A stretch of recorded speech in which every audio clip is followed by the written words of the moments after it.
800-747-FREE, 800-747-3733 if you're involved in any kind of an accident, hit and run, slip and fall, motorcycle, boating, car accident. I send you to where you're going to be treated like family just like I was. Anidjar and Levine, accident attorneys, 800-747-FREE, 800-747-3733. And of course, got a great show planned today. It's Tuesday. We're just 2 sleeps away from everyone's favorite holiday. Who doesn't like Thanksgiving? We got the food, you got the football. There's so much going on. It's all very exciting. There's a lot of action this holiday season. And holiday season, it's here. We're off and running. And with the NFL in full stride, you got the NBA and the NHL. They're in mid-season form. BetOnline is your #1 destination for all your sports wagering info. Up-to-the-minute sports wagering news, odds, trends, and predictions. BetOnline is the top spot for everything pro and amateur sports. And not just the big 4 leagues. BetOnline has info available at your fingertips with both desktop and mobile access at any time for almost any sport that's played. That's MMA to international soccer. Head to BetOnline today. Remember to use the promo code BELIEVE, BLEAV, for your 50% welcome bonus on your first deposit. BetOnline, where the game starts. So, we got Heat to talk about. We got Panthers to talk about. We got the double dip last night. Everyone loves the double dip. So much better than double dick punch. Double dip is when both the Panthers and the Heat win. We got some Monday Night Football as Week 11 done. It's over. There's no turning back. Week 12 gets going in 2 days. The Dolphins, they play in 3 days. Black Friday. First time ever Black Friday for you. That's right. Dolphins and stupid Jets. We're just a few days away from that. That's how we're getting this thing going. So we got to get to our ZASLOW Show 2.0 Week 12 Power Rankings. You know how we do it. Now that the week's over, we can look and we can adjust our standings. Everybody loves a good power ranking. I love a good power ranking. So we got our power rankings today. It's Tuesday, which means we got another edition of Twitter Jam. You know how we roll on Tuesdays. So there's a lot happening here. All right, first, though, I want to thank everybody who tuned in and hung out with us last night on ESPN Radio. I did the show with Amber Wilson, Top Girl. We did Amber and Ian. I filled in for Ian. He was out sick, so a little bit of a last-minute call. I was more than happy to step in and do the show there with my homegirl. So appreciate you guys stepping in, you guys listening to the show. A lot of NFL we did, a little bit on the college football, and it's always great when I get to hang out with her. So really fun last night. I appreciate that. I'm not on the schedule to do any shows with her in the next week. I am scheduled. Look, the Jews got to step up for the holiday season. I'm doing game day on Christmas Eve for them, and then I'm also hosting Christmas Day for a long show. So I'm on the schedule next month. Like I said, Jewish, got to step up on the Christmas holiday. Come on, got to do my part. But otherwise, I'll let you guys know the next time I'm with Amber. I hope that it's really soon. But let's start with last night, Monday Night Football. Last night, great sports night, by the way. So here's what I do. I'm doing the show with Amber last night, and I specifically say to them at the start of the show. And you know, we're on the Zoom, and I could see Bristol, and they could see me. And I say, listen, no updates on the Panthers. I'm going to try, and obviously I got Monday Night Football on the big TV in front of me here in the ZASLOW Mansion Master Bedroom Studios. I got Monday Night Football in front of me. I have the Heat on my iPad right in front of me because I'm not going to be able to avoid the Heat score. It's the NBA. We're doing it's ESPN Radio. I can't avoid the Heat game. But I can avoid the Panthers. There's no reason we're spending any time on Panthers-Oilers. So I'm recording both of them, even though I'm watching the Heat, but the show ends at 10 p.m. So what else? And you got to be careful that you don't catch the ticker on the bottom of the screen, right? Well, I didn't. I did a good job there. So the show ended with Amber last night at 10. I take a shower. I got a little worked up. I got to take a shower. I want to feel good. I want to look nice. I mean, I don't really need to look nice. I'm in my house. It's 10 p.m. at night. But nonetheless, take a shower, clean myself, all right? And then we put on the Panther game. I paused the Heat game at the start of the fourth quarter at 10 p.m. But the best move is now I want to go watch the whole Panther game before getting to the fourth quarter of the Heat game, because the Panther game, a 7 p.m. start, will be over before real-time fourth quarter of the Heat game starts. So I can watch the whole Panther game. I won't get any spoilers on the crawl, and then put on the Heat game like it's in real time, and I won't get any spoilers on the Panther game. That's how it's done, son. That's how you do it. That's how you avoid getting the spoilers. So I watched the whole Panther game after the show last night. They played great. And then got to watch fourth quarter of the Heat game, which, look, going into the fourth quarter, they're up 15, I think it was anyway. We'll circle back to that. But last night was a great sports night. Locally and nationally, you had a big-time Monday Night Football matchup. So we're doing the show on ESPN Radio, and the producer, James, of Amber and Ian, huge Chiefs fan. Like, so into the Chiefs. And it was halftime. By the time our show ended, or like it was the start of the third quarter. I think it was halftime. And the Chiefs are up 17-7. I'm like, yeah, I like the Eagles this game. Oh, you're stupid. Come on. I like the Eagles. I like the Eagles to win the game, and I still liked the Eagles at that point. And, yeah, the Eagles played a terrific second half. The Eagles win 21-17. You get a huge pass downfield from, and by the way, A.J. Brown had 1 catch for 8 yards. But you get, and I don't think he got hurt, but you got Devontae Smith who gets the catch all the way to the 1-yard line, like a 45-yard pass. Perfect pass, great catch. And this is with like 3 minutes left, 4 minutes left or something. You get the tush push, obviously so stupid. And the Eagles take the lead, and they wind up getting a stop. They win the game. They win the game 21-17. Huge win for the Eagles, who are now 9-1. And last night was a great night for the Dolphins, because now, we already told you, the goal on ZASLOW Show 2.0 is the Dolphins to get the 2nd seed. You don't want to be a greedy pig. The goal is to be the 2nd seed. Well, now, the number 1 seed, back in the picture. So, number 1 overall, Baltimore sits number 1. Look at this crazy AFC. Baltimore sits at number 1 because they're 8-3. They haven't had their bye yet. But you have essentially a 5-way tie for first. 5 teams, including Baltimore, 5 teams have just 3 losses in the AFC. And if you want to get really nutty, the Houston Texans are 1 game back of first place. That's fucking nutty. So we didn't want to be too greedy with what we're expecting out of the Dolphins. We're looking for that number 2 seed. And can you be within a game of Baltimore going into week 17 so that if you beat them, you can pull even with them, you own the tiebreak, you get 2 home games, maybe even 3. I can't predict the future. Who knows what happens with, I'm assuming, the number 1 seed Kansas City. But you can't assume that anymore. Now, the number 1 seed is back in play. And the Dolphins' schedule is super favorable. I don't give a fuck people talk about the Dolphins haven't beaten anybody. Matter of fact, you go to the Dolphins' strength of schedule, it's one of the worst. It's one of the easiest so far in the NFL. If you go to the Dolphins' strength of victory, it's like the 2nd lowest in the entire NFL. Could only beat who's in front of you, all right? And I understand 2 of their 3 losses are to 2 Super Bowl teams from last year, but you can only beat who's in front of you. Remember, you're only a fraud if you lose on the road to the good teams. You're not a fraud if, the Eagles, let's say, where their 1 loss to the Jets, who are terrible. Or if you're Kansas City. See, if you're the Dolphins and you lose at the Eagles, you're a fraud. If you're the Chiefs and you lose at home against the Eagles, no, you're not a fraud. You're not a fraud. That doesn't count. It's only Dolphins. But now, 5 teams in the AFC have just 3 losses, and the Dolphins still play Baltimore. So the Dolphins control their own fate.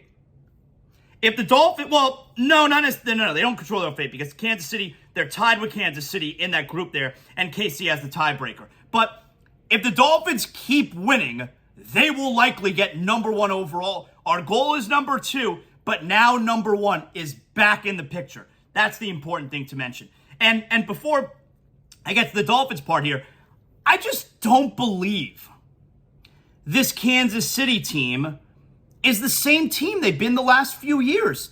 They don't score that way anymore. Against the Dolphins, they scored just 21, 14 offensively. They scored just 17 against Philadelphia. They also scored 19 against Denver. And then they scored, 8 against Denver in a loss. this Chiefs team, they don't feel unbeatable to me anymore. Like if the Dolphins get to a place where AFC Championship game, they're at the Kansas City Chiefs, I do believe the Dolphins will have a chance to win that game. I think the Dolphins can beat Kansas City. I don't think they're that team anymore. Philadelphia, they win almost all of their wins are close games. I believe Philadelphia is the best team in the NFL right now. I don't want to spoil ZASLOW Show 2.0 power rankings, but I do think there's something to be said for being able to win close games. It's important. And I'm really impressed with Philadelphia because a lot of times, and I talked about this on ESPN Radio last night, where a lot of times the team that loses the Super Bowl, they take like a nosedive for whatever reason. Like they can't recover. I think Philly, record-wise, that they're certainly better. I think Philly's better than they were last year. So it's really impressive, I think, what they're doing right now. And I don't believe the Chiefs are that team anymore. I don't. And look, they got a really good record, 7-3, but this team doesn't have that aura, in my opinion. I don't think they have that aura about them anymore. So last night was a big deal for the Dolphins. They're back in the mix for the top spot in the AFC. And by the way, the criticism about the Dolphins, which 2 of the 3 Dolphins losses are against those 2 teams last night, and the criticism of Tua against the good teams, well, you know what? Let's use a little bit of facts, all right? Let's give you some facts here. So, how has Tua fared against the Chiefs and against the Eagles? How has Hurts fared against the Chiefs? How has Mahomes fared against the Eagles? Let's see how they've all fared against each other defensively, all right? Well, Tua against the Chiefs was 21 for 34, 193 yards, and a touchdown. Hurts against the Chiefs last night, 14 of 22, 150 yards, and an interception. Tua had a better statistical game by a lot, and Hurts had the interception. If you want to go by quarterback rate, listen, I don't know how they compute the ratings, but whatever. Tua had an 87 rating. Hurts, 64.6. Tua was better against the Chiefs than Hurts was. Nobody cares, though. How about Tua against the Eagles defense this year? Tua against the Eagles was 23 for 32, 262 yards, a touchdown, and an interception. Mahomes last night, 24 for 43, 177 yards, 2 touchdowns, and an interception. Again, Tua was a lot better. And if you want to look at the quarterback rating, Tua, 87.5 rating against the Eagles. Mahomes, 71.6 rating against the Eagles. So when we're talking about Tua and the Dolphins, no one's going to mention that, right? No one's going to mention Tua had better statistical games against those 2 really good defenses than Mahomes had against one of them and Hurts had against the other. But nobody cares, right? Okay. Dolphins are the only ones that are frauds. Tua's the only one who doesn't play big in big games and is only doing what he's doing because he has help around him. Got it. Bunch of assholes out there. All right. So, enough of the negativity. I'm sorry. I don't want to be negative. So, let's get to the Dolphins side of this. I'm watching First Take a little while ago. And now that we're going into week 12 and we're getting down to it, and one of the questions, who's going to win the AFC East? Dolphins or Bills? Now, I don't know if they're and it's Shannon Sharp and Stephen A. Now, I don't know if they're those are my colleagues. Now, I don't know if they're doing it because, hey, somebody's got to take one side and somebody's got to take the other, and you got to embrace debate. I don't know if that's why they're doing it, or if Shannon Sharp just doesn't actually look at the bigger picture here. It's one of the two. Because it can't just be, hey, who do you think is going to lose? I think the Bills are better.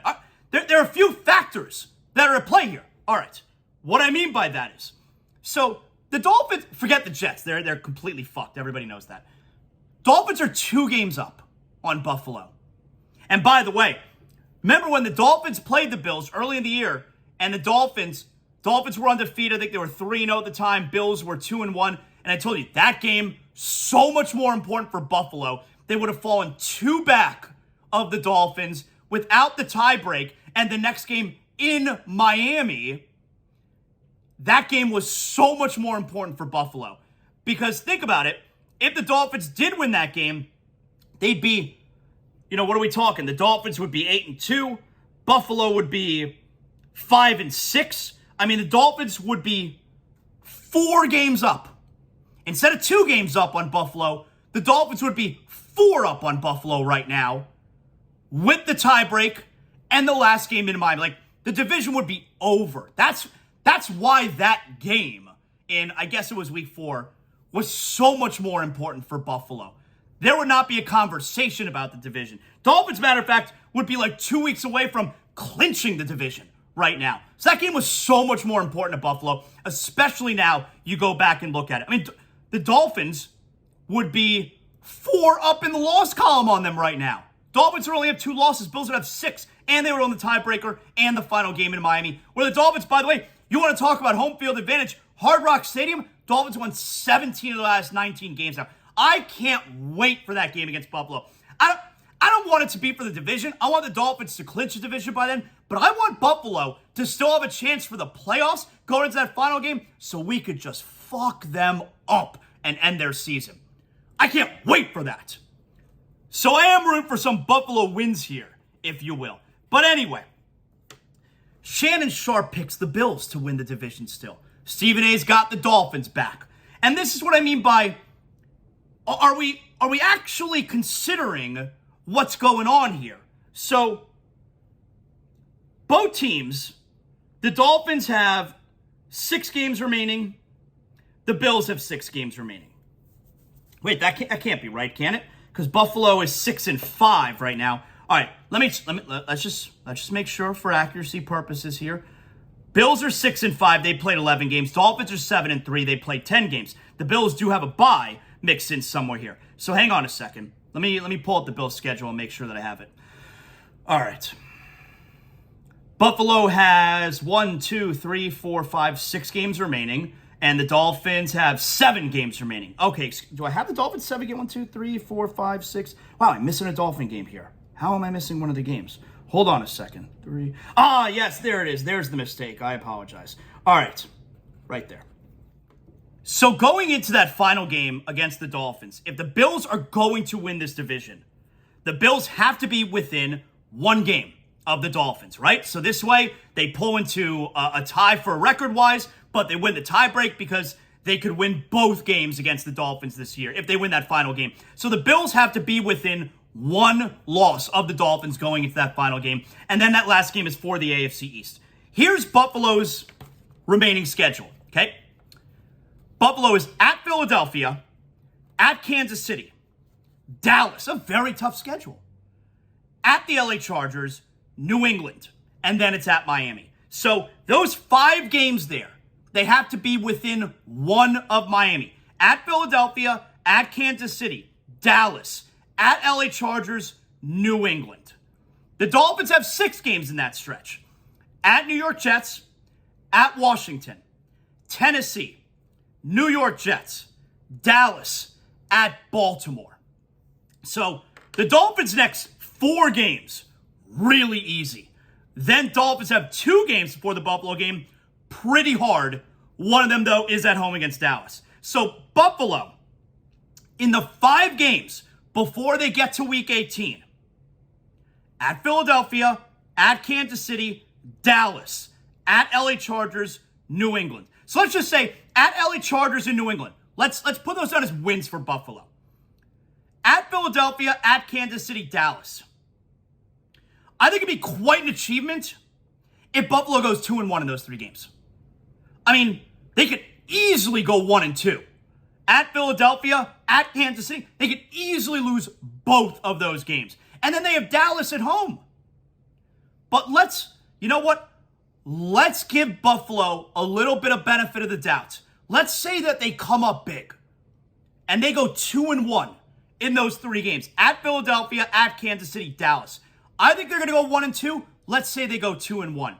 And then they win at the Chargers and New England. So going into the Dolphin game, if they're 4-1 in that stretch going into the Dolphin game, they need to be within 1 game of the Dolphins in order to have that final game beat for the AFC East. So if Buffalo goes 4-1 in that stretch, then the Dolphins, between at the Jets, at Washington, Tennessee, Jets, Dallas, at Baltimore, the Bills would need the Dolphins to lose at least 2 of those games. I think it's really Buffalo's not going to go 5-0. I don't think it's likely they're going to go 4-1 during that stretch. But let's just say they go 4-1. Then they need the Dolphins to lose twice at the Jets, at Washington, Tennessee, New York Jets. I think all 4 of those are wins. So then they would need the Dolphins to lose to Dallas and lose at Baltimore. I guess that could happen. But that's if the Bills go 4-1 during that stretch. If the Bills go 3-2, which I think is more realistic, then the Dolphins need to go 3-3 before that game against Buffalo. And I think that's pretty unrealistic because then you also have to consider for Buffalo to win the division, the Dolphins then have to lose that final game, and then they're actually 3-4 in their final 7 games. So the Dolphins, they're going to start 7-3, and then they're going to close the year. When the schedule is easy, they're going to lose. They're going to go 3-4, and they're just going to win 10 games this year? No. And even the other way around. If Buffalo goes 4-1 leading up to Week 18, and the Dolphins go 4-2, Dolphins also have to lose that final game. So after starting the year 7-3, the Dolphins would have to finish 4-3 to blow the AFC East and win 11 games. I don't see it happening. And that's why I'm saying, are we doing embrace debates? Shannon picks the Bills, Stephen A picks the Dolphins, or do we really think the Bills are going to win the division and we don't actually know what the big picture is? Because we're not considering the schedule, we're not considering the tiebreak, we're not considering the division record, we're not considering they play again, final game of the year in Miami. I don't see how the Dolphins don't win this division if this plays out the way that it should play out. So, all right. Again, Dolphins are in a great spot. If they're going to win this division, the next 4 games, starting this Friday, at the Jets, at Washington, Tennessee, Monday Night Football, New York Jets, you have to win all 4 of those games. You have to. If you win all 4 of those games, and then you're sitting at 11-3. 11-3 is such a good record. Then you're sitting at 11-3. You really got to win that game at Baltimore. That's tough. Maybe you go 1-1 there. You beat Dallas and you win at Baltimore. You're 12-4. You got the division locked up then at that point. You do. Buffalo will not be able to win the division going into that final game if you're 12-4. And the Dolphins could have a chance to win 13. That's what we're talking about, man. That's what we're talking about. All right. Tell you what else I'm talking about. If you're buying a new home, or if you have a home right now, you're not happy with your insurance, you're paying too much, that's probably likely only if you're not using Brunt Insurance. Brunt Insurance, 954-589-2204, bruntinsurance.com, wherever you're calling from in the state of Florida. Brunt Insurance is going to know your area. They have offices all throughout the state, recently ranked number 1 in the state of Florida. You're going to get the most comprehensive and affordable coverage, and the team at Brunt Insurance, fully licensed staff. At Brunt, they specialize in finding the right policy for you. They're going to educate you on all your options, so you're not just signing any papers and paying all willy-nilly, not knowing what you're doing. You're going to know all the ins and outs of your policy of choice. Look, I've been getting my homeowner's insurance from Brunt Insurance for 10 years now. There's a reason why. I'm getting it at the most affordable rate, and just one quick phone call. If I got any questions for the man himself, Greg Brunt, right there for me to help me out so I know everything that's going on with my policy. 954-589-2204, bruntinsurance.com. Now, while I get my homeowner's insurance from them, maybe you're looking for affordable care that offers you the best coverage on your car, your motorcycle, your boat. You're making the right call. The team at Brunt Insurance has the expertise and the experience to find the perfect coverage for you, and that includes comprehensive policies on both trailers and motorhomes. 954-589-2204, bruntinsurance.com.